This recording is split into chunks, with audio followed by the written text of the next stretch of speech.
지하들이 건물의 모든 시설들이 지하가 한 통으로 연결하는 시대가 된 거죠. 어떻게 보면 나만의 지하가 아니라 옆 단지 지하도 다 같이 연결을 해서 그 아케이드가 계속 연결이 되는 겁니다. 이현웅님을 만.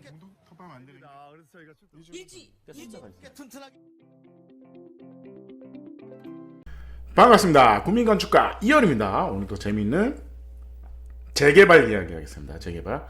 결국은 재개발의 이슈는 용적률 싸움이에요. 용적률 싸움인데 지하 개발을 어떻게 하냐가 사실 이슈입니다.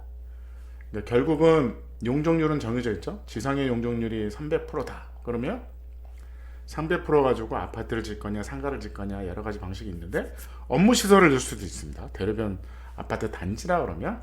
근데 결국은 지하. 우리나라는 대한민국은 대부분이 모든 땅이 경사졌다. 경사지를 어떻게 지하를 1층처럼 개발할 수 있냐가 개발의 이슈고 아주 중요한 거라고 봅니다. 그래서 중국의 지하상가 개발한 좋은 사례가 있어서 보시면 흑석이죠. 흑석에 상가가 있습니다. 어떻게 보면 천천히 거꾸로죠. 거꾸로 여기서 내려가고 거꾸로 올라가고 그러니까 중간에 있는 겁니다. 중간에. 그래서 보시면 요 광장이 지하인 거죠. 모든 게 다 지하다. 어떻게 보면 요 광장을 지금 내려가는 계단이 있습니다. 계단이 한 3개층을 내려가는 거죠. 근데 전체적으로 봤을 때는 누가 봐도 지하가 아닌데 뭐 이런 거죠. 근데 사실은 여기서 보시면 요게 램프가 이렇게 돌아다니는 거잖아요. 위로도 올라가고 이렇게 나오기도 하고. 그래서 여기는 사실은 2개 층을 내려가는 거죠. 내려가는 건데 누가 봐도 뭐야? 지상층 아닙니까?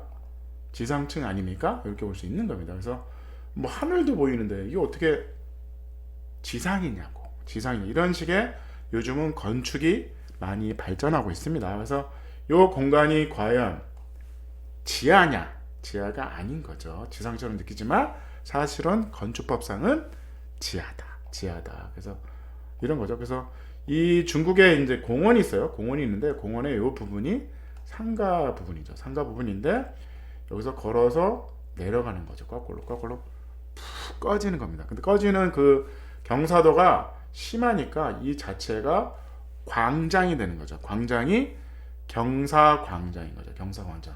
이런 디자인은 그 2대 ECC 건물도 있습니다. 보시면 모든 건축물이 편의시설이 여대학교 편의시설이 다 지하에 있는데 이런 식으로 광장이 푹 꺼져 있어요. 그래서 한쪽은 이렇게 램프로 내려오고 반대편은 계단으로 막 올라가죠. 그때 이 건물이 과연 건축법상은 지하인데 지상으로 활용을 할 수 있는 거죠. 그렇다면 이게 업무시설이냐 상가냐 여기 아예 묻힌다는 지하 주차장이 있겠죠. 그 부분을 어떻게 사업의 가치 극대화할 수 있는 거죠. 물론 위치가 안 좋아서 상가가 분양이 안 된다면 사실은 의미가 없습니다. 의미가 없지만 일반적으로 역세권 개발이 됐든 아니면 도심지 서울의 웬만한 그 시설은 지하의 사무실, 업무시설 그 다음에 상가들이 분양이 됩니다. 가격이 문제죠. 근데 그 부분이 어디냐는 거죠. 용산이냐 다른 얘기입니다. 사실은. 그래서 지하 개발을 우리가 어떻게 할 거냐에 대해서 엄청난 이슈가 있는 거죠. 이거 보시면 이 아케이드가 지하입니까? 근데 이거를 아니 소장이 이걸 다 상가로 채우려면 이걸 어떻게 채웁니까? 생각하시는데 사실은 70%가 사무실로 생각한다고 보시면 됩니다. 그래서 미국 같은 경우도 1층에 이제 가게들 땅이 싸니까 굳이 2, 3층 안 만들어 건물을. 그 1층에 다 상가가 있어. 사무실, 약국, 상가. 뭐 이렇게 돼 있습니다. 그래서 업무 시설이 분포가 퍼져 있는 거죠. 근데 이것도 마찬가지죠.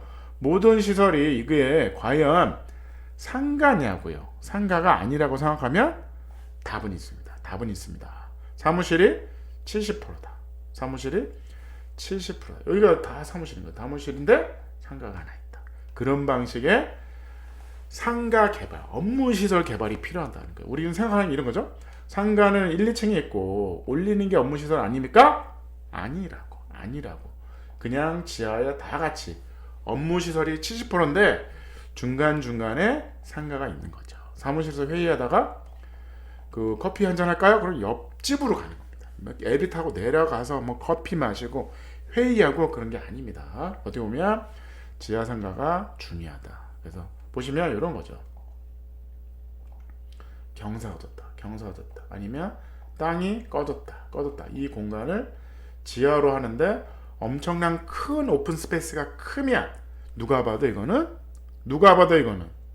지상처럼 느껴질 수밖에 없다는 거죠. 없고 플러스 알파 어떻게 한다?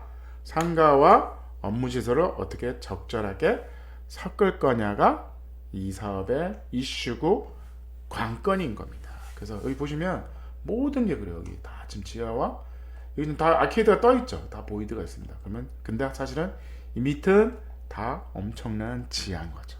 지하들이 건물과 건물의 모든 시설들이 지하가 한 통으로 연결하는 시대가 된 거죠. 어떻게 보면 나만의 지하가 아니라 옆 단지 지하도 다 같이 연결을 해서 그 아케이드가 계속 연결이 되는 겁니다.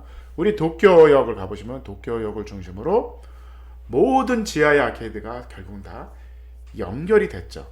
각자 개발했습니다. 사실은 각자 개발을 했지만 결국은 다 온통 연결이 됐다. 그래서 지상으로 길 찾기가 더 어려워요.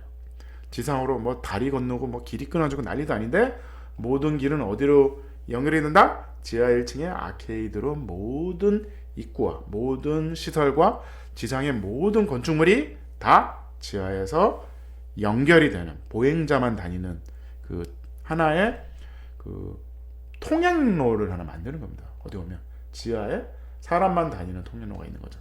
지상은 거꾸로 차가 다니는 거죠. 지상으로 사람들이 건너서 옆 건물 가기가 더 어렵다. 그래서 건물들이 이렇게 있는 거죠. 이렇게 있는데 지상으로는 차가 다니고 지하로는 사람이 다니는 거죠. 어떻게 보면 보차 분리를 하는 겁니다. 보차 분리. 1층으로는 차들이 다니고 지하로는 사람이 다닌다.